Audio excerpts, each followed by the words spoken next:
தொடர்ந்து எதில் இருக்கோம் அப்படின்னா வெளிப்படுத்தல் புஸ்தகம் 3ஆம் அதிகாரம் 8.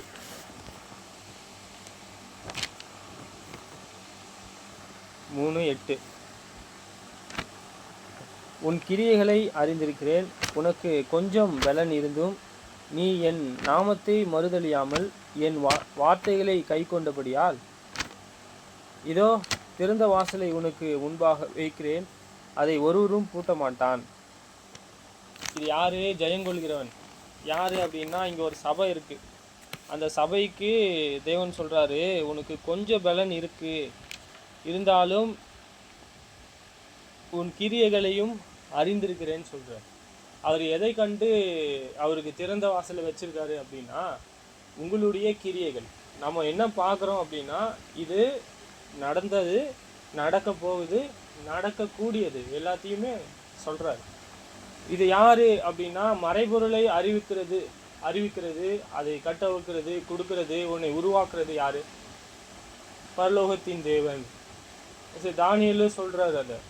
இது மறைபொருளை எங்களுக்கு மறைவா இருக்கும், ஆனால் மறைபொருளை அறிவிக்கிறது பரலோகத்தின் தேவன் தான் அறிவிக்க முடியும். ராஜாவினுடைய இருதயத்தில் என்ன இருக்குன்னு தெரியாது தானியேலுக்கு. ஆனால் அதை இவர் போய் சொல்லும் பொழுது என்னாச்சு? தானியேலுக்கு தூபம் காட்ட ஆரம்பிக்கிறாரு இல்லையா? தூபம் காட்ட ஆரம்பிச்சிட்டாரு. தூபம் காட்டுங்க அப்படின்றாரு. அதுக்கு அவருடைய பார்வையில் அது எப்படி இருந்துச்சு? இருந்தாலும் அவர் என்ன செஞ்சிட்டாரு அப்படின்னா, 2வது அதிகாரியாக உயர்த்திட்டாரு. 2வது ஆளுகை செய்வதற்கு ஒரு கவர்னருக்கு மேலே அதிபதியாக உயர்த்திட்டார். சரி, இங்கே நம்ம என்ன பார்க்குறோம் அப்படின்னா, உன் கிரியைகளை அறிந்திருக்கிறேன். அந்த கிரியைகள் எப்படிப்பட்டதாக இருக்கணும்? நம்ம நேற்று தினத்தில் பார்த்தோம். அது உண்மையுள்ள கிரியையாக இருக்கணும்.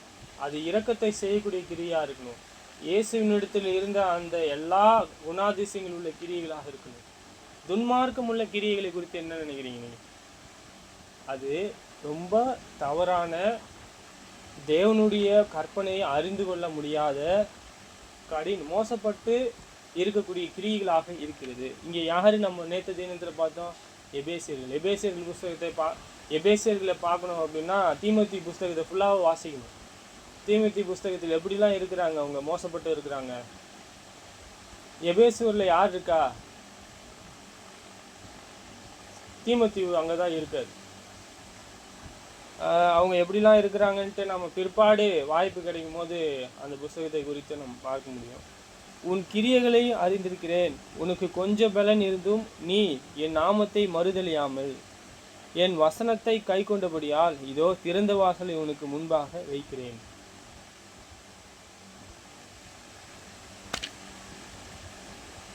இதை யாரு சொல்லிட்டு இருக்கா?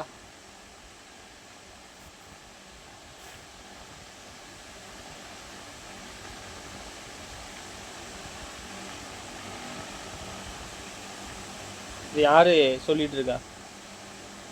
சரி, இங்கே ஒருத்தர் இருக்காரு. அந்த சபை பேரு பிலதெல்பியா சபையின் தூதனுக்கு நீ எழுத வேண்டியது என்னவெனில், பரிசுத்தம் உள்ளவரும். அவர் யார் சொல்றா? பரிசுத்தம் உள்ளவரும், சத்தியம் உள்ளவரும். 2வது, தாவீதின் திறவுகோலை உடையவரும், ஒருவனும் பூட்டக்கூடாதபடிக்கு திறக்கிறவரும், ஒருவனும் திறக்கக்கூடாதபடிக்கு பூட்டுகிறவருமாயிருக்கிற சொல்லுகிறதாவது. அவர் பரிசுத்தம் உள்ளவர் என்று சொல்றாரு. அவரிடத்தில் என்ன இல்லையா? அநியாயம் இல்லை. சரி, அவர் சத்தியம் உள்ளவர் என்று சொல்றாரு. அவர் தீர்ப்பு எப்படி இருக்கும்னு நினைக்கிறீங்க? அவருடைய தீர்ப்பு எப்படி இருக்கும்னு நினைக்கிறீங்க? சத்தியத்தின்படி இருக்கும். சரி, அவர் தாவீதின் திறவுகோல் உள்ளவராக இருக்கிறார். இங்கே தேவன் எப்படிப்பட்டவர்? உங்கள் பிதாவானவர். இப்போது பழைய பாட்டு பிரமாணத்தில் நீங்கள் பழைய பாட்டு புஸ்தகத்தில் பார்த்தீங்கன்னா, உங்கள் தேவன் எப்படிப்பட்டவர், எவ்வளோ அதிகாரம் உள்ளவராக இருந்தார். சரி, அவருடைய கிரியைகளை தடுக்க யாரால் முடியுமா? முடியாது. சரி, யோபு புஸ்தகத்தில் 14 பாருங்க. இதோ அவர் இடித்தால் கட்ட முடியாது, அவர் மனுஷனை அடைத்தால் விடுவிக்க முடியாது. யாராவது முடியுமா? முடியாதுன்ற.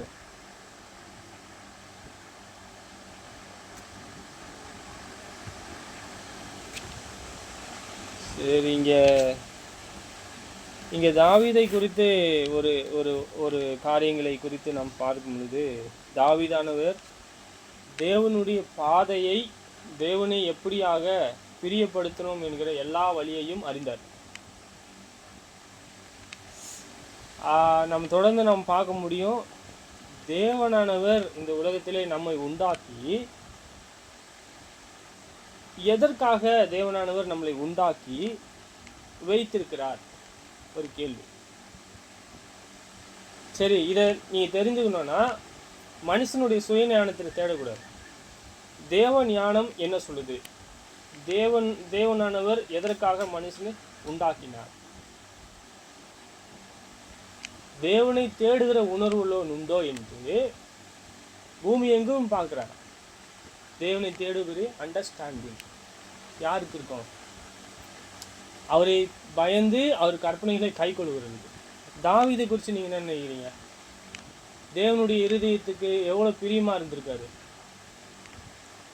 சரி, அவர் எல்லா விஷயத்திலும் தேவனுக்கு நன்றி உள்ளவராக இருந்திருக்காரு. பாருங்க, நீங்கள் சங்கீத புஸ்தகம்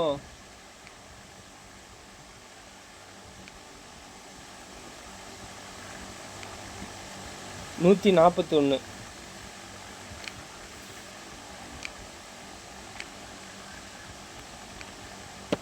அவர்கள் எனக்கு வைத்த கண்ணியின் சிக்குகளுக்கும் அக்கிரமங்களின் சுருக்குகளுக்கும் என்னை விலக்கி ரட்சித்தும், துன்மார்க்கர் தங்கள் வயலில் அகப்படுவைகளாக நானே அதற்கு தப்பி நடந்து போவேன். சரி, இங்கே அவரை நம்ம எப்படி பார்க்குறோம் அப்படின்னா, அவருடைய பிரமாணத்தை பார்க்குறாரு. அவருடைய பிரமாணத்தை பார்க்குறாரு. பார்த்த உடனே அவருக்கு என்ன நடக்குது அப்படின்னா, அவருக்கு தெரிய வருது. அவருக்கு யாரும் சொல்லனாலும் சரிதான், என்ன செய்கிறாரு? அவர்கள் எனக்கு வைத்த கண்ணியின் சிக்குகளுக்கும். யார் இதை செய்கிற இந்த கிரியைகளை அவர் தப்பு வைக்கிறது யாரு? அவர் பார்க்குறாரு, அக்கிரமக்காரங்க அவருக்கு விரோதமாக செய்கிறாங்க ஏதோ, ஆனால் மாட்டலை. யார் அந்த தப்பு வைக்கிற அந்த வழியை யார் கொடுக்குறா? தப்பித்துக் கொள்ளக்கூடிய போக்கையாது தேவன். இங்கே என்ன இருக்குன்னு சொல்றாரு? சுருக்குகளுக்கும் என்னை விலக்கி ரட்சியும். துன்மார்க்கர் தங்கள் வயலின் அகப்படுவார்கள் ஆக நானே அதற்கு தப்பி கடந்து போவேன். யார் மாட்டிப்பாங்கன்னு சொல்றாரு? துன்மார்க்கன் தங்கள் வாய்களில் அகப்படுவார்கள். வாய்கள், அவன் பேச்சு பார்த்தீங்கன்னா ரொம்ப பெருமையாக இருக்கும். ரொம்ப பெருமையானவைகளை பேசுவாங்க. பெருமையான நாவு இருக்கும். இது எப்படின்னா, நம்ம யாரை மேற்கோள் காட்டலன்னா, ரோம சாம்ராஜ்யம் இருக்கு இல்லையா, அவன் எப்படின்னா, அவன் தேவனை போல் அவன் ஆசனத்தில் உக்காஞ்சி பெருமையானவைகளை பேசுகிறான். போப்பாண்டவர் அவர் உலகம் எங்கும் ஆளுகை செய்கிறேன்னு சொல்கிறார். அப்போ அவனுக்கு எவ்வளோ பெரிய, எப்படிப்பட்ட நாவு! அவன் அக்கிரமக்காரனுடைய செய்கை அது. சரி, தொடர்ந்து நம்ம என்ன பார்க்குறோன்னா, தேவன்தான் அவருடைய பிரமாணத்தை தாவீதிற்கு கொடுக்கக்கூடியவராக இருக்கிறார் என்று நாம் பார்க்குறோம்.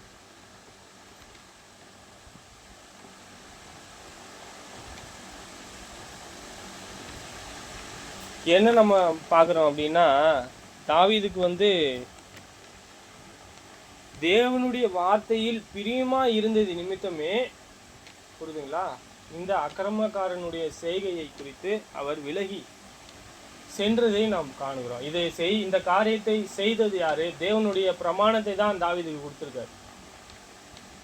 அது சங்கீத புஸ்தகம் 1ஆம் அதிகாரத்து 2லே நீங்கள் பார்க்கலாம். என்ன சொல்கிறாரு? கர்த்தருடைய வேதத்தில் பிரியமாயிருந்து இரவும் பகலும் அவருடைய வேதத்தில் தியானமாயிருக்கிற மனுஷன் பாக்கியவான்.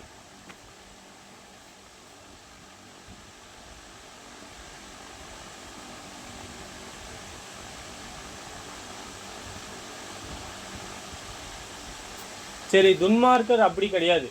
யாரு துன்மார்க்கர்கள்? பிரமாணத்தின்படி செய்யாமல் தன்னுடைய இஷ்டத்தின்படியாகவோ ஏதோ தன்னுடைய இச்சைக்கு ஏற்றபடியாகவோ உலகத்துக்கு ஏற்றபடியாகவோ செய்கிறாங்க. ஆனால் தாவீது அவருடைய நியாயத்தின்படியாகவும் அவருடைய தீர்க்க தரிசனத்தின்படியாகவும் செய்து நடக்கிறார். சொல்றாரு, துன்மார்க்கன் எப்படிப்பட்டவருங்க? துன்மார்க்கன் துன்மார்க்கர்களோ அப்படி இராமல் காற்று பறக்கடிக்கும் பதரை போல இருக்கிறார்கள்.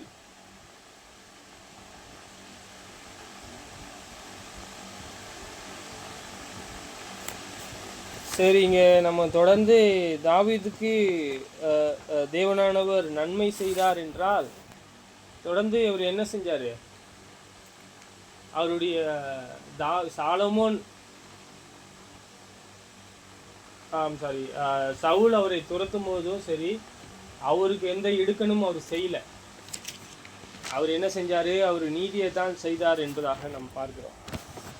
அப்சலோம் அவரை துரத்தும் போது கூட அவர் என்ன செஞ்சார்? அவங்க பிள்ளைக்கு பயந்து ஓடினாரே தவிர அவருக்கு விரோதமாக எது ஒன்றும் அவர் செய்யலை. அவர் யார் அப்படின்னா, அவரு கூட 600 பேர் இருக்காங்க, யுத்த வீரர்கள் 600 பேர். அந்த 600 பேரும் தேவன் அவர்களோடு இருக்காங்க, உண்மையானவங்க தான். தாவீது ஏதாவது ஒன்று சொன்னார்னா என்ன செய்வார்? செய்து முடிக்கிறதுக்கு அளவுக்கு என்ன இருக்குது? அவங்களுக்கு பலன் இருக்குது, பராக்கிரமசாலிகள் அவங்களாம், யுத்த வீரர்கள். ஆனால் அவங்க மக்களால் புறக்கணிக்கப்பட்டவங்க தாவீதை போல. சங்கீத புஸ்தகம் 140.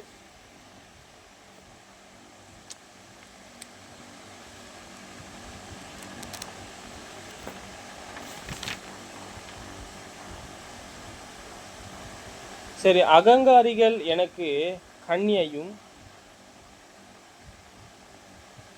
கயிறுகளையும் மறைவாய் வைக்கிறார்கள். வழியோரத்திலே வயலை விரித்து எனக்கு சுருக்குகளை வைக்கிறார்கள். நான் கர்த்தரை நோக்கி, நீர் என் தேவன், என்னை கர்த்தாவே என் விண்ணப்பத்தின் சத்தத்திற்கு செவிகொடும். ஆண்டவராகிய கர்த்தாவே என் ரட்சிப்பின் பலனே, யுத்த நாளில் என்னை தலையை மூடினீர். 5 நம்ம என்ன பார்க்குறோம் அப்படின்னா, இங்கே அவருடைய வழி எல்லாம் எப்படி இருக்குது? தாவீதினுடைய வழி தொடர்ந்து பாருங்கள். அவர் தொடர்ந்து அவருடைய சத்துருக்களால் அவங்க என்ன செய்யப்படுறாங்க அப்படின்னா பாதிக்கப்படுறாரு. அவருக்கு தெரியுது யார் அப்படின்னா, இங்கே யார் சொல்கிறா பாருங்க, பெருமை உள்ளவர்கள்னு சொல்கிறார். 5 அகங்காரிகள் எனக்கு கண்ணியையும் கயிறுகளையும் மறைவாய் வைக்கிறார்கள். தொடர்ந்து தெரியுது. இந்த சங்கீதம் எழுதும் போதெல்லாம் அவர் தப்பிச்சிட்டாரு. சரி, அவர் தொடர்ந்து அங்கே அவர்களுக்கு சுற்றிலும் என்ன இருக்காங்கன்னா, சுற்றிலும் சத்துருக்கள் இருக்கிறாங்க. அவர் யுத்த நாளில் இருக்கிறாரு. இங்கே அகங்காரிகள் எனக்கு கண்ணிகளையும் வைக்கிறார்கள். அதுவும் எப்படி வைக்கிறாங்கன்னா மறைவாய், அவருக்கு காணக்கூடாதுனால. அவருக்கு எப்படி தெரியுது இது கண்ணி வச்சுருக்காங்கன்னு எப்படி தெரியுது? இப்போது நீங்கள் யாரோ ஒருத்தர் கண்ணி வைக்கிறாங்க, அதில் காலை வச்சா மாட்டிக்கும். கண்ணி குச்சின்னா அப்படி தூக்கி அடிக்கும் வெளியே. ஒரு மிருகம் காலை வைக்குது அப்படின்னா தூக்கி அடிக்கணும்ல, தூக்கி அடிக்கும், இல்லைன்னா தலையில் தொங்கும் இந்த குருவி. சரி, அங்கே அகங்காரிகள் அங்கே கண்ணி வைக்கிறாங்கன்ட்டு இவருக்கு யார் சொல்கிறது? யாருமே சொல்லலையே. அவங்களுடைய ஆள் தான் இவர்கிட்ட சொல்லணும். ஆனால் யாருமே சொல்லலையே அவர்கிட்ட. எப்படி தெரியுது அது கண்ணி வைக்கிறாங்கன்னு? யாருக்கு தெரியுது? தேவன் தான் அவருடைய அந்த வழியை காமிக்கிறாரு. அகங்காரிகளுடைய வழி எப்படி இருக்கும்னு காமிக்கிறார். சரி, அவருடைய வழி எல்லாம் பூரணமான காரியங்களாக இருக்கு. அவர் எதை கண்டு அஞ்சல? மனுஷனுக்கு ஏற்ற போல் அவங்க என்ன செய்யலை அப்படின்னா, அவருக்கு பயப்படலை, மனுஷனுக்கு பயப்படலை. நம்ம சங்கீத புஸ்தகம் 1:2 3-4 நம்ம வாசிச்சிருக்கோம். அவருடைய பலன் இங்கே என்னன்னு சொல்கிறாரு? நான் கர்த்தரை நோக்கி, நீர் என் விண்ணப்பத்தின் சத்தத்திற்கு செவி கொடும். ஜபிக்கிறாரா? 1ஆம் சங்கீதத்திலேருந்து இதுவரையும் என்ன செஞ்சிட்ருக்காரு? தேவனை தான் துதிக்கிறாரு நம்ம பார்க்குறோம். ஆண்டவராகிய கர்த்தாவே என் ரட்சிப்பின் பலனே, யுத்த நாளிலே என் தலையை மூடி நீர். மூடுவாரா மூடிட்டாரா? மூடி நீர். ஆண்டவராகிய கர்த்தாவே, என் ரட்சிப்பின் பலனே, யுத்த நாளில் என் தலையை மூடி நீர். மூடிட்டாரு.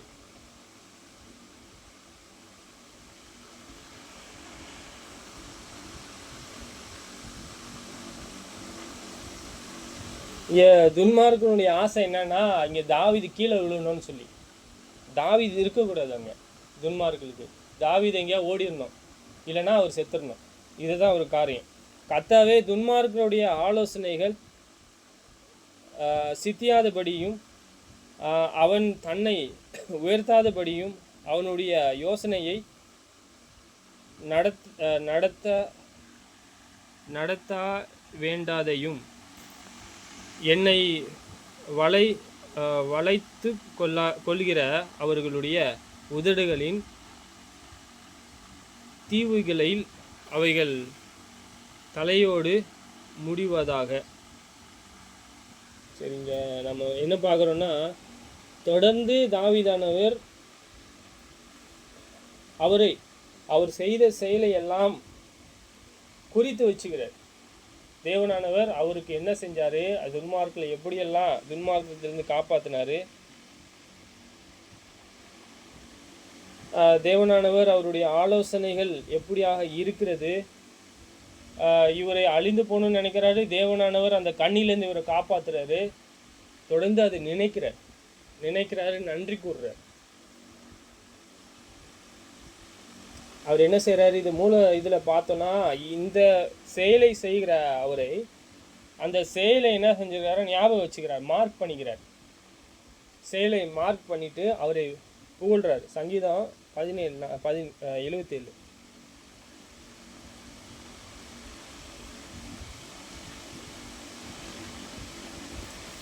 கர்த்தருடைய செயல்களை நினைவு கூறுவேன், உம்முடைய பூர்வ காலத்து அதிசயங்களையே நினைவு கூறுவேன். யார் சொல்றா? அவருக்கு முன்னாடி எவ்வளோ பெரிய ஒரு மோசமான காரியங்களை செஞ்சாங்க. இதுக்கு முன்னாடியே செஞ்சாங்க. அவங்க 140 சங்கீதத்துக்கு முன்பே செஞ்சுருக்காங்க அவருக்கு நிறைய. இங்கே 77 பார்க்குறோம், உம்முடைய கிரியைகளை எல்லாம் தியானித்து உம்முடைய செயல்களை யோசிப்பேன் என்றார். சரி, தொடர்ந்து தாவீதானவர் எதை சிந்தித்து பார்க்குறாரு அப்படின்னா, அவருடைய அதிசயங்களை சிந்தித்து பார்க்குறாரு, அவருடைய வழிகளை சிந்தித்து பார்க்குறாரு. இங்கே பாருங்க, தேவனே உமது வழியை பரிசுத்த ஸ்தலத்தில் உள்ளது, நம்முடைய தேவனை போல பெரிய தேவன் யார்? அவரை புகழ்றார். யாருமே இல்லை சொல்றார், புகழ்றார். யாருன்னு கேள்வியே கேட்குற, யாரு அப்படின்ற. தேவனே சொல்றாரு, என்னை போல் ஒரு கண்மலை இல்லை, என்னை போல் ஒரு தேவன் இல்லை, நான் அறியேன்ற. ஏசாயா புத்தகத்தில் ஒரு கண்மலைன்னா ஒரு மிகப்பெரிய ஒரு மலை, அதை அசைக்கவும் முடியாது, அதை பேர்த்து போடவும் முடியாது. ஆனால் சொல்றாரு, என்னை போல் ஒரு கண்மலை இல்லை, அது நானே காணலைன்ற.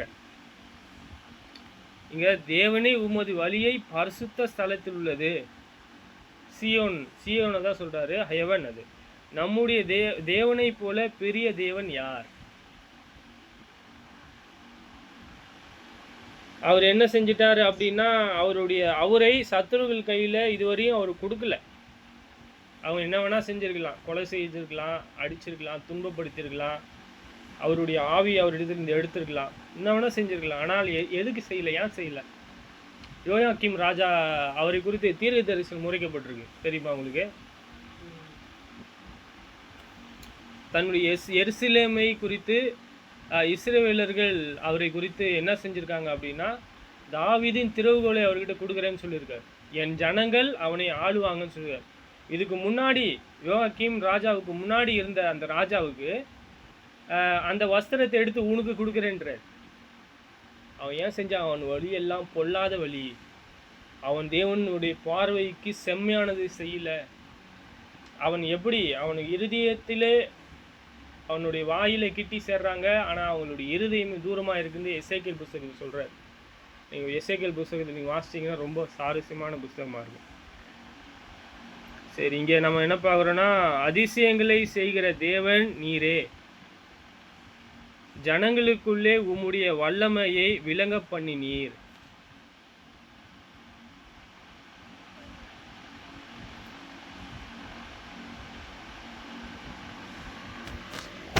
சரி, இங்கே தொடர்ந்து அவர் என்ன செஞ்சுருக்காருன்னா, பழைய அவருடைய செய்கையெல்லாம்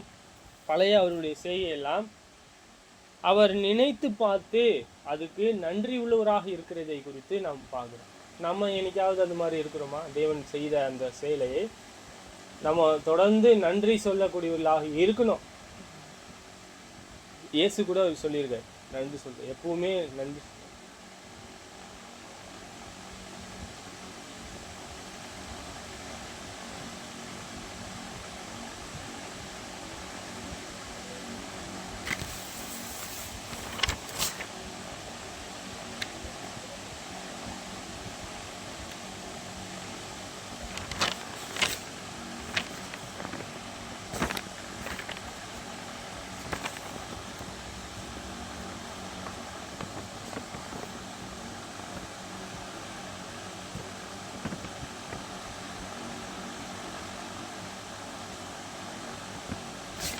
இங்கே பாருங்க, தாவீதுக்கு எப்படி ஒரு ஞானம் இருந்ததை குறித்து நம்ம பார்த்துருக்கோம் இல்லையா? இங்கே அவர் யாருக்கு கூட இடுக்கன் செய்கிறதுக்கு விடலை அப்படின்னா, எளிமையானவர்களுக்கு. அவர் என்ன செய்ய போகிறாங்கன்னா, எதுவும் பூமிக்குரியவைகள் அவங்களுக்கு கிடைக்கலனா கூட சரிதான், ஆனால் என்ன செய்கிறாங்க, அவங்க ஜீவனையாவது தேவன் காப்பாற்றுறார். தேவனை தொடர்ந்து சேவிக்கிறதற்கு ஏதுவாக காப்பாற்றுறார். கர்த்தரே சீயோனை கட்டி தமது மகிமையிலே வெளிப்படுத்துவார். திக்கற்றவர்களுடைய ஜபத்தை அலட்சிய பண்ணாமல் அவர்கள் விண்ணப்பத்தை அங்கீகரிப்பார். யார் செய்வார் இதை? தேவன் தான் செய்வார், வேற யாரும் செய்ய மாட்டாங்க. அவருடைய இருதயமும் அவருடைய மனமும் தொடர்ந்து பாவத்தை செய்வதற்கு என்ன சொல்ல பிணைக்கப்படலை. தாவீதினுடைய இருதயம் தொடர்ந்து பாவத்தை செய்வதற்கு கமிட் ஆகலை. ஓ அப்படியா, இது எனக்கு லாபமாக இருக்குமா, ஓகே இதை நாம் செஞ்சுருவோம், இதை செஞ்சுட்டு அப்புறம் நீதி செய்வோம், இப்படி சொல்லலை. அவர் தொடர்ந்து என்ன செய்கிறாரு அப்படின்னா, நீதியை தான் செய்கிறாரு. தொடர்ந்து அவருடைய வழிகள் எல்லாம் செம்மையாக இருக்குது என்று நாம் பார்க்குறோம். சரி, நம்ம என்ன செய்யணும் அப்படின்னா, நமக்கு தேவன் ஒருவர் இருக்கிறார் தெரியுமா? தேவனை தேவன் என்று மகிமைப்படுத்தணுமா? மகிமைப்படுத்தணும். தொடர்ந்து அவருடைய கற்பனைகளை கை கொள்ளணுமா? கை கொள்ளணும்.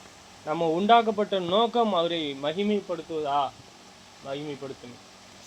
அப்படி தொடர்ந்து நம்ம மகிமைப்படுத்தணும்னா, எனக்கு முன்பாக என்ன இருக்கிறது? நான் ஜெயம் கொள்வதற்கான ஒரு வாய்ப்பு இருக்குது. எனக்கு திறந்த வாசல் இருக்கிறது. நானும் தேவனுக்கு முன்பாக இந்த சபையும் என்னவாக இருக்கும் அப்படின்னா, நிறைவுள்ளதாக இருக்கும். ரெண்டாவது, உனக்கு கொஞ்சம் பலன் இருந்தும் நீ என் நாமத்தை மறுதளிக்கலைன்னு சொல்லுவார். நான் என்னவா இருக்கணும் அப்படின்னா, நான் உண்மையாக இருக்கணும் என்றுதான் நான் பார்க்குறோம்.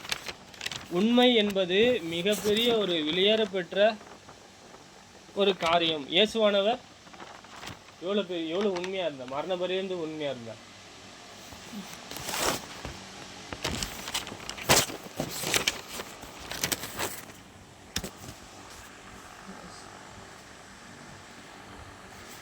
சங்கீதம்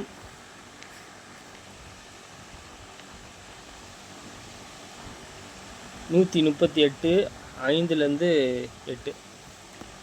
கர்த்தரின் மகிமை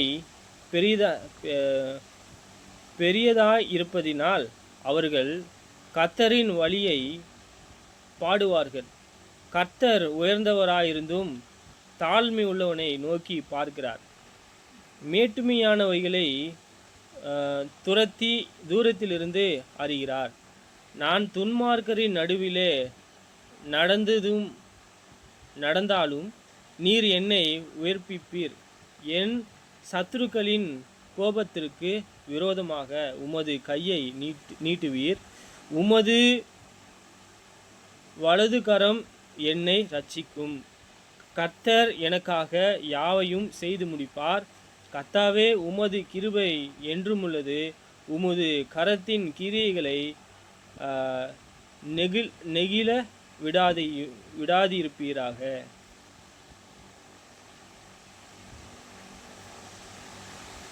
இங்கே பார்க்குறோம், நான் 5 கர்த்தரின் மகிமை பெரிதாயிருப்பதால். அவர் தொடர்ந்து என்ன செஞ்சிட்டு இருக்காரு, அவரை சத்ரு கையில் விடாதபடிக்கு சரி அவருடைய பிரமாணத்தை கை கொள்றாரு. இதுதான் அவருக்கு விசேஷித்த ஒரு காரியம்லாம் இல்லை. அவர் ராஜாவாக இருந்தாலும் மற்ற ராஜாவுக்கு செஞ்சதை ஏன் இவருக்கு செய்யலை அப்படின்னா, அவரை பாவத்தை செய்வதற்கு இடம் கொடுக்கல.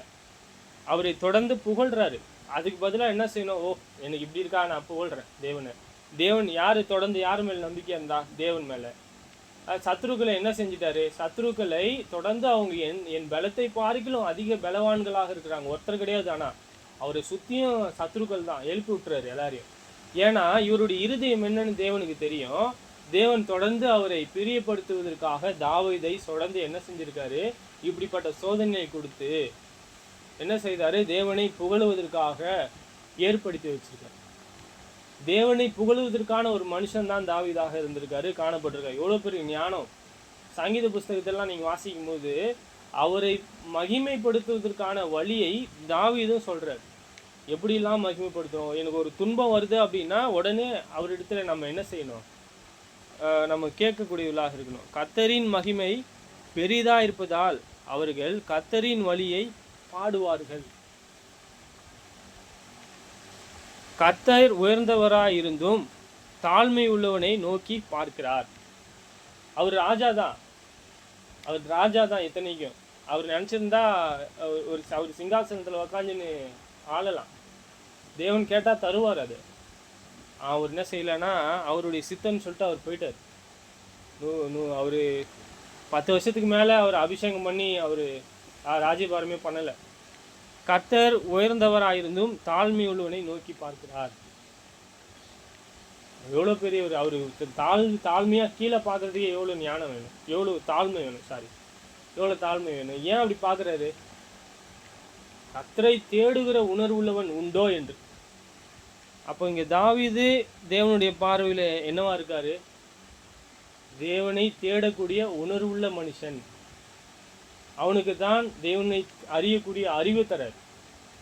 எபேசர்களுக்கு கொடுத்தாரா? சரி, அவங்களுக்கு திறந்த வாசல் இருக்கா? அவங்களுக்கு திறந்த வாசல் இருக்கான்னு கேட்டால் இல்லை. யாருக்கு இருக்கு நாம் பார்க்க போகிறோம். சரி, இங்கே லாஸ்ட்டு ஒரு ரெண்டு வேத வாக்கியங்கள் இருக்குது, அதை பார்த்துட்டு நம்ம போயிடுவோம்.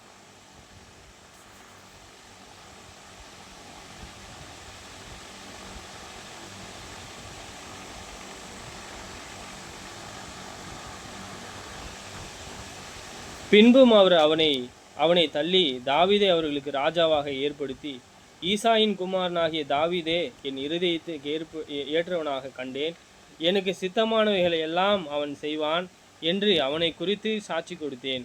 அவனுடைய ஓகே இதில் 22 வரையும் தான். இங்கே சொல்கிறாரு, தேவனுடைய சித்தத்திற்கு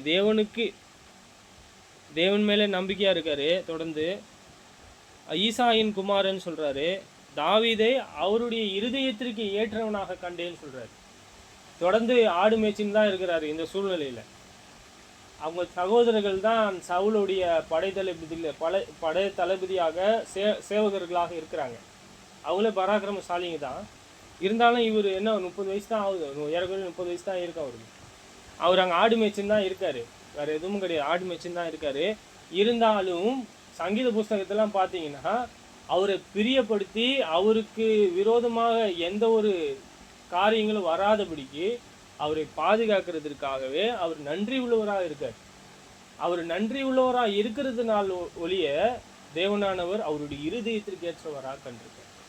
தொடர்ந்து 140 138 சங்கீதம்லாம் ராஜாவாக அபிஷேகம் பண்ணப்பட்ட அதுக்கப்புறமா கொடுக்கப்பட்டது, பாடின சங்கீதம். அதெல்லாம் 1ஆம் சங்கீதம் 1லேருந்து 10 வரையும் தான் அபிஷேகம் பண்ணப்பட்டு அதுக்கப்புறம் இருக்கணும். இங்கே தேவனுடைய இருதயத்திற்கு எது ஏற்றதாக கண்டது அப்படின்னா அவரை தேடக்கூடிய அறிவு. அந்த ஞானம் தான் என்னவா இருக்கு, தேவனுக்கு பிரியப்படுதாக இருக்கு.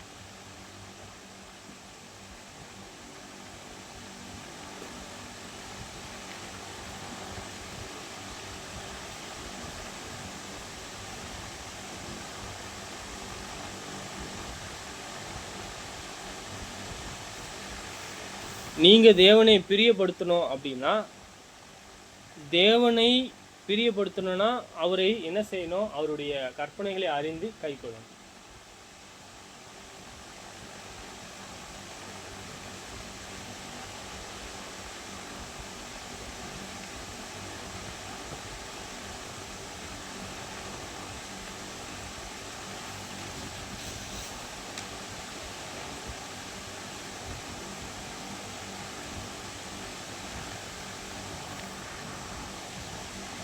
ஒன்று சாமுவேல் புஸ்தகம்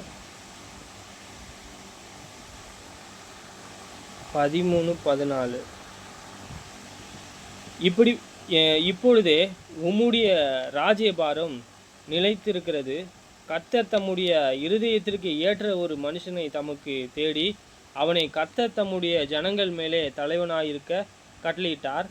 கர்த்தர் உமக்கு விதித்த கட்டளைகளை நீ கை கொள்ளவில்லையே என்று சொன்னான். சவுலுக்கு சொல்லப்பட்டது. சொல்கிறாரு, அவருக்கு நீங்கள் தேவனுடைய கற்பனைகளை கை கொள்ளாததுனால உன்னை தேவன் என்ன செஞ்சிட்டாருன்னா அவருடைய இருதயத்துக்கு ஏற்ற ஒரு மனுஷனை கண்டுபிடிச்சிட்டாருன்னு சொல்கிறாரு சாமுவேல். சரி, அவருடைய இருதயத்துக்கு ஏற்ற மனுஷன் யார் அப்படின்னா தாவீது. தொடர்ந்து நம்ம பார்க்குறோம் என்ன செஞ்சிட்டாரு அப்படின்னா, தொடர்ந்து அவருக்கு என்ன கொடுத்தாரோ அதில் உண்மையாக இருந்து தேடி இருக்காரு.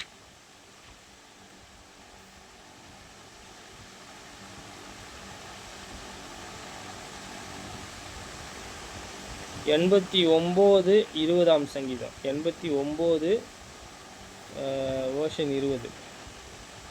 என் தாசனாகிய தாவீதை கண்டுபிடித்தேன், என் பரிசுத்த ஸ்தலத்தினால் அவனை அபிஷேகம் பண்ணினேன். யாரே சொல்றது? இதை தேவனே சொல்றார். சரி, சங்கீதம் 13:14 1 சாமுவேலில் பார்த்தீங்கன்னா இது அவர்கிட்ட சொல்லிட்டு வர்றார். நீ சரியில்லை, அவருடைய கற்பனையின்படி நீங்கள் செய்யலை, தேவனை பிரியப்படுத்தலை, நீ செய்த அந்த தப்பிதத்திற்காக உன்னை என்ன செய்தார் என்றால் துரத்தி விட்டார், அவருடைய இருதயத்துக்கு ஏற்ற மனுஷனை கண்டுபிடிச்சிட்டாருன்னு சொல்கிறார். சரி, இப்போ நம்மை குறித்து நமக்கு சிந்திக்கணும். இப்போ எப்படின்னா, திறந்த வாசலை வைத்திருக்கார். எது உகந்தது? தேவனுடைய கற்பனையா? தேவனுடைய கற்பனையை எப்படி கைக்கொள்வது? அவரை அறியக்கூடிய அறிவை எப்படி நம்ம கற்றுக்கொள்வது?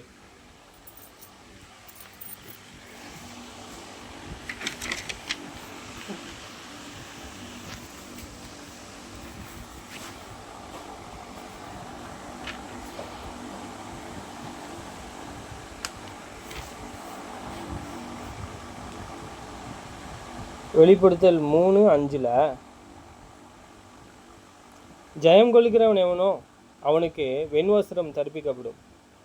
ஜீவ புஸ்தகத்திலிருந்து அவனுடைய நாமத்தை நான் கிறுக்கி போடாமல் என் பிதா முன்பாகவும் அவருடைய தூதர் முன்பாகவும் அவன் நாமத்தை அறிக்கையிடுவேன்.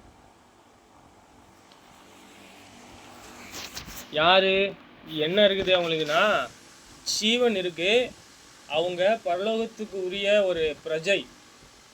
இவருங்க ஜெயம் கொள்ளுகிறவனா இருக்கிறாங்க. அவங்களுக்கு வெண்வஸ்திரம் தரிப்பிக்கப்பட்டிருக்கு. அவங்க நீதியினாலே அது கொடுக்கப்பட்டிருக்கு. அவங்க சொல்றாரு. 3வது காரியம் பார்த்தீங்கன்னா, ஜீவ புஸ்தகத்தில் இருந்து அவனுடைய நாமத்தை நான் கிறுக்கி போடாமல். ஜீவ புஸ்தகத்தில் என்ன செய்யலையா? கிறுக்கி போடலையா அவன் நாமத்தை. என் பிதா முன்பாகவும் அவருடைய தூதர் முன்பாகவும் நான் அவன் நாமத்தை அறிக்கையிடுவேன். அவருடைய எதை அறிக்கையிடுறாருன்னா, அவர் செய்த செய்கையை, அவர் என்ன வேலைப்பாடு அவர் இடத்தில் இருந்துச்சோ, தாவீதினுடைய வேலைப்பாடு என்னவோ தேவனானவர் பதிவு செஞ்சிருக்காரு. நம்மளுடைய வேலைப்பாடு என்னவோ, எத்தன்மை உள்ளது என்று எது காண்பிக்கும்? நாளானது பரிசோதிக்கும் இல்லையா? எது சொல்லக்கூடியதாக இருக்கு? அக்னி. நான் என் பிதாவினுடைய கிரியைகளை எவ்வளவு நான் கை கொள்கிறேன், இயேசு கிறிஸ்துவனுடைய அடிச்சோடு எவ்வளோ நான் பின்பற்றுறேன் என்பதில் இருக்கு. அவனுடைய நாமத்தை நான் என்ன செய்வதில்லை, கிறுக்கி போடுவதில்லை. ஏதோ ஒரு மனுஷன் சொல்கிறானே சொல்லிட்டு மாத்துறது, அந்த மாதிரி கிடையாது. சொல்கிறாரு, அவன் என்ன செய்யப்பட்டிருக்கான்னா, தொடர்ந்து அந்த நீதியை செய்வானால், பாவத்தை செய்யாமல் இருப்பானால், அந்த நாமம் அந்த எழுதப்பட்டது கிறுக்கி போடாமல். மோசே கூட சொல்கிறாரு, நீங்கள் தான் வனாந்திரத்துன்னு கூட்டு வந்தாங்க, எங்களுக்கு ஆரோனு என்ன செஞ்சாங்க, மிரட்டி அவங்கள வந்து எங்களுடைய தேவனை நீங்கள் காண்பியும் எங்களுக்கு குடுன்னு சொல்லிட்டு இருக்கிற எல்லா என்ன செஞ்சிட்டாரு, தங்கத்தை எல்லாத்தையும் கொடுத்து ஒரு பொன் கன்றுக்குட்டியை உருவாக்கி அதை சேவிக்க ஆரம்பிச்சிட்டாங்க. அவர் சொல்கிறாரு, என்னுடைய நாமத்தை கிறுக்கி போடுங்க, இத்தனை தரமான ஜனங்களை நீங்கள் அழிக்காதீங்க அப்படின்னு சொல்கிறார். அங்கேயே சொல்கிறாரு, என் நாமத்தை ஜீவ புஸ்தகத்தில் கிறுக்குங்க அப்படின்றார். எது கிறுக்கத்தக்கதான இருக்கு அப்படின்றதுக்காக தான் பார்க்குறோம். எது கிறுக்கத்தக்கதாக இருக்கு? பாவம். பாவம் மிகப்பெரிய விலையை தரக்கூடியதாக. பாவம் நாம் ஜெயங்கொள்ளாதபடிக்கு தடையை கொடுக்கக்கூடியதாக இருக்கு. பாவம் மிகப்பெரிய விலை ஒரு வெயிட்டுன்னு சொல்றாரு எபிரேயர் புஸ்தகம் 12:1. அதை தள்ளிவிட்டு விசுவாசத்தை முடித்தவரை நோக்கி ஓடுங்கன்றார். விசுவாசத்தை தொடக்குனது அவர் தான், முடிக்கிறவர் அவர் தான், முடிச்சவரை நோக்கி ஓடுங்கன்றார். வாசிக்கிற எபிரேயர் புஸ்தகம் 12:1 சொல்றார், பாரமான யாவையும், என்னது பாரம்னா என்ன? பாவத்தை தள்ளி விட்டுன்றார். பாரமானதுன்றார், வெயிட் அதிகமாக இருக்கும், அது வேணாம் விட்டுருங்கன்றார். அப்போ அதை விட்டுட்டோன்னா எளிதாக இருக்கும் ஓடுறதுக்கு. சரி, நம்ம தொடர்ந்து நம்ம என்ன செய்வோம் அப்படின்னா, தேவனால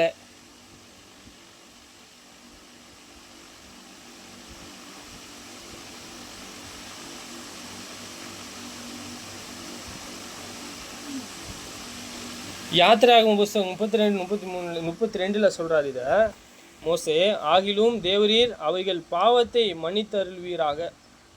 அருளுவீரானால் மன்னித்தருளும், இல்லாவிட்டால் நீர் எழுதின உம்முடைய புஸ்தகத்திலிருந்து என் பேரை கிறுக்கி போடும் என்றான். யாரு அங்க சொல்றாரு? மோசே.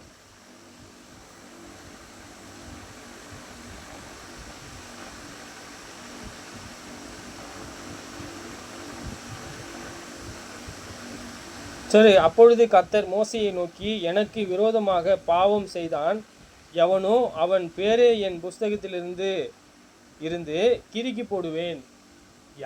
யாரு பண்ணாங்களோ அவங்கள தான். புரியுதுங்களா? எல்லாரும் நான் ஒப்புரவாயிட்டேன் அப்படின்னா தேவனை என்ன விடிய பார்க்குறாரு, என்ன மன்னிச்சிடுறாரு. ஆனால் தேவனை எனக்கு என்ன கொடுக்குறாரு? சிச்சை கொடுக்குறாரு. தாவீது பாவம் செஞ்சார் உரியாவின் சந்ததியில். அவர் என்ன செஞ்சார்? மன்னிச்சிட்டார். இரக்கமுள்ள தேவன் மன்னிச்சிட்டார். தேவனையே வேதனைப்படுத்தினவங்கெல்லாம் இஸ்ரேவேலர் மக்கள்லாம் இருக்கிறாங்க. ஏசியா உக்காந்து அழுவுற, என்கிட்ட வராதிங்கன்றார். அழுகிறதற்கு ஏதுவாக இருக்கிறார் ஏசியா. பார்த்தீங்கன்னா, உங்களை சிறை பிடிக்கிறவர்களை வந்துட்டாங்க அப்படின்னா நீங்கள் என்னை நோக்கி ஓடியாருவீங்க, வராதிங்கன்றார். ஏசியா புஸ்தகத்தில் படிச்சிங்கன்னா. சரி, இங்கே பார்க்குறோம், ஆகிலும் தேவரீர் அவைகள் பாவத்தை மன்னித்தருள்வீரானால் மன்னித்தருளும், இல்லாவிட்டால் நீர் எழுதின உம்முடைய புஸ்தகத்திலிருந்து என் பேரை கிறுக்கி போடும் என்றான். அப்பொழுது கர்த்தர் மோசையை நோக்கி, எனக்கு விரோதமாய் பாவம் செய்தான் எவனோ அவன் பேரே என் புஸ்தகத்திலிருந்து கிறுக்கி போடுவேன்.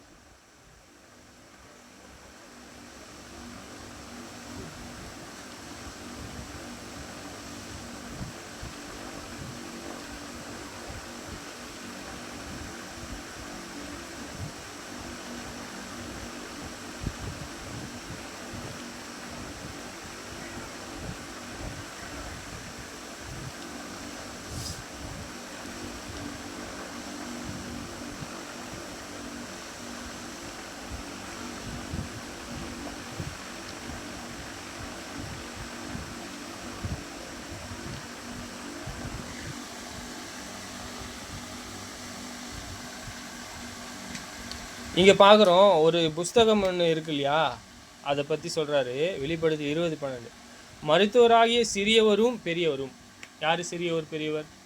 வயதில் முன்பு இருந்திருப்பாங்க, ஆனால் 2 பேரும் ஒரே வயசு தான், மறிக்கிறாங்க இல்லையா. அப்போது மறித்தாலும் சரி, இயேசு கிறிஸ்து வந்து அப்படியே உடனே மறுரூபம் ஆகி போனாலும் சரி, சிறியவரும் பெரியவரும் சரி, தேவனுக்கு முன்பாக நிற்க கண்டேன். யோவான் பார்க்குறாரு. அது அப்பொழுது புஸ்தகங்கள் திறக்கப்பட்டன. ஜீவ புஸ்தகம் என்னும் பேர் உள்ள ஒரு புஸ்தகம் திறக்கப்பட்டது. அப்பொழுது அந்த புஸ்தகங்களில் எழுதப்பட்டவைகளின்படியே மரித்தோர் தங்கள் தங்கள் கிரியைகளுக்கு தக்கதாக நியாய தீர்ப்பு அடைந்தார்கள். எழுதப்பட்டபடி என்னென்ன எழுதப்பட்டிருக்கோ எனக்கு தெரியாது. ஆனால் அதில் எழுதப்பட்டது என்ன இருக்கும் அப்படின்னா, பாருங்க, எழுதப்பட்டபடி மரித்தோர் செத்தவங்க யார் கையில் அதிகாரம் இருக்கு, முத்திரையை அதில் நம்ம பார்ப்போம். யார் அதை முத்திரையை உடைக்கிறா? ஜீவ புஸ்தகம் என்னும் ஒரு புஸ்தகம், 2வது புஸ்தகம், 3வது முத்திரை, 4வது முத்திரை, 7 முத்திரை தொடர்ந்து உடைக்கிறார். அதை யார் கொடுக்குறா? அந்த அதிகாரத்தை யார் கொடுக்குறா? யார் சகல அதிகாரத்தை வைத்திருக்காரோ அவர் தான் அந்த முத்திரையை உடைக்கிறார். மரித்தோர் தங்கள் தங்கள் கிரியைகளுக்கு தக்க நியாய தீர்ப்படைந்தார்கள். இப்போ 3 தான் வந்திருக்கோம், இன்னும் இருக்குது நிறைய இது. அதெல்லாம் பார்ப்போம். யார் அதிகாரம் வச்சிருக்கா, அந்த புஸ்தகத்தையும் அந்த முத்திரையும் யார் உடைக்கிறான்னு. அவர் வெள்ளை குதிரையில் இருக்கிறாரு. அவர் எப்படிப்பட்ட ஒரு அதிகாரத்தை கொடுத்துருக்காரு? ஏதோ சாதாரண அதிகாரம்னு நம்ம நினைக்கக்கூடாது. அவருக்கு இருக்க அதிகாரம் உயர்பட்ச அதிகாரம். அவருக்கு மிஞ்சின ஒரு வல்லமை இல்லைன்னு நம்ம பார்க்குறோம். இவங்க மரித்தோர் தங்கள் தங்கள் கிரியைக்கு தக்க நியாய தீர்ப்பு அடைந்தார்கள். இது யார் சொல்லிட்டு இருக்காரு சொன்னா, ஆவியானவர் சபைக்கு சொல்கிறதை காதுள்ளவன் கேட்க கிடைவான். நம்ம 7ஆம் வசனம் எல்லாம் முடிச்சிட்டோம். பிலதெல்பியா சபை எப்படி இருந்துச்சு?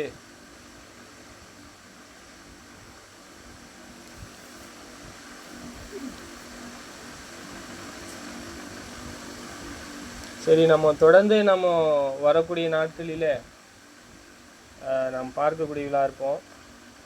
தேவனானவர் நமக்கு உதவி செய்வாராக. ஆவிக்குரிய வாழ்க்கையில் நம்ம வளர்வதற்கு ஏதுவாக இந்த புஸ்தகத்தின் மூலமாக தேவனானவர் எப்படிப்பட்ட கிரியைகள் வைத்திருக்காரு, அவருடைய கிரியைகளை நாம் எப்படி அறிந்து கொள்ள முடியும், அந்த வழி என்ன அப்படின்னு சொல்லி தேவனானவர் தொடர்ந்து நம்ம காமிக்கிறார். எப்பவுமே உண்மையான ஒரு பிரமாணத்தின்படி நாம் செய்வது தான் தேவனுக்கு பிரியமாக இருக்கும். தாவீதை குறித்து நம்ம பார்த்தோம். அவர் எப்படி உண்மையாக இருந்தார், தேவனுக்கு அதுதான் பிரியமாக இருந்துச்சு. இங்கே இயேசுவை குறித்து பார்த்தோம். இயேசுவானவர் செய்த அந்த அந்த கிரியைகள் தான் அவருக்கு என்னவா இருந்துச்சு, பிரியமாக இருந்தது என்பதாக நாம் பார்க்குறோம். வாய்ப்பு கொடுத்த அவருக்கும் நன்றி. ஜெபம் செய்வோம். பரலோகத்திலே வாசமாக இருக்கின்ற பிதாவே, இரக்கமுள்ள தேவனே, உங்களை துதிக்கின்றோம், சோதரிக்கின்றோம். பிதாவே, உங்கள் நாமம் மகிமைப்படுவதாக. உங்களுடைய அறிவு ஒத்தாசையை நாங்கள் அறிந்து கொள்ள உதவி செய்வீராக. தேவனே, உங்களைப் போல ஒரு தேவன் இல்லை, உங்களைப் போல ஒரு நீதி உள்ளவர் இல்லை என்பதை அறிந்திருக்கிறோம். எப்பொழுதுமே நாங்கள் உங்களை காண உங்களுக்கு பிரியமுள்ளவர்களாக இருந்து உங்களையே துதிக்கிறதற்கு ஏற்றவாறு இருக்க உதவி செய்வீராக. தேவனே, உங்களைப் போல ஒரு நியாயமுள்ளவர் இல்லை என்றும் சத்தியமுள்ளவராக இருக்கிறீர் என்பதை அறிந்திருக்கிறோம். பிதாவே, நீங்கள் எவ்வளோ உயர்ந்தவராக இருந்தும் தாழ்மையானவர்களை நோக்கி நீங்கள் கண்ணோக்கி பார்க்குற எங்கள் தேவனாக இருக்கின்றீர். பிதாவாகி தேவனே, உங்களுடைய நாமம் பரிசுத்தப்படுவதாக. உங்கள் ராஜ்யத்தை ஆசிர்வதியும். நிறைய சகோதரிகள் உங்கள் ராஜ்யத்திற்கு வருவதற்கும் பிதாவாகிய தேவன் தாமே நீங்கள் தாம் அவர்களுக்கு தேவையான நன்மைகளை தந்து ஆவிக்குரிய வகையிலே உங்களை அறியக்கூடிய அறிவை தந்து வழிநடத்தும். பிதாவே, நாங்கள் பிதாவை எங்களுக்கு முன்பாக திறந்த வாசல் இருக்கும்படியாகவும் நாங்கள் தொடர்ந்து உங்களுடைய சித்தத்தை செய்ய உங்களை அறியக்கூடிய அறிவை அறிந்து அந்த திறந்த வாசலுக்கு நாங்கள் பிதாவே வருவதற்கான ஒரு ஞானத்தை தந்து பிதாவே, நாங்களும் நீதி உள்ளவர்களாக நடக்கிறதுக்கு உதவி செய்யும். நாங்கள் ஜெயம் கொள்ளக்கூடியவர்களாக இருக்க உதவி செய்யும். பிதாவே, நீங்கள் பரிசுத்தர். இந்த சபையும் ஆசீர்வதித்து வழிநடத்தும். உங்கள் நாமம் மகிமைப்படுவதாக. நாங்கள் தொடர்ந்து உங்களுடைய வேத வாக்கியங்களை அறிந்து கை கொள்ள உதவி செய்யும். பிதாவே, உங்கள் சித்தமானால் எங்களை பாதுகாத்துக் கொள்ளவும் வழிநடத்தும். குமாரன் இயேசுவின் நாமத்தினால் கேட்கின்றோம். பிதாவே.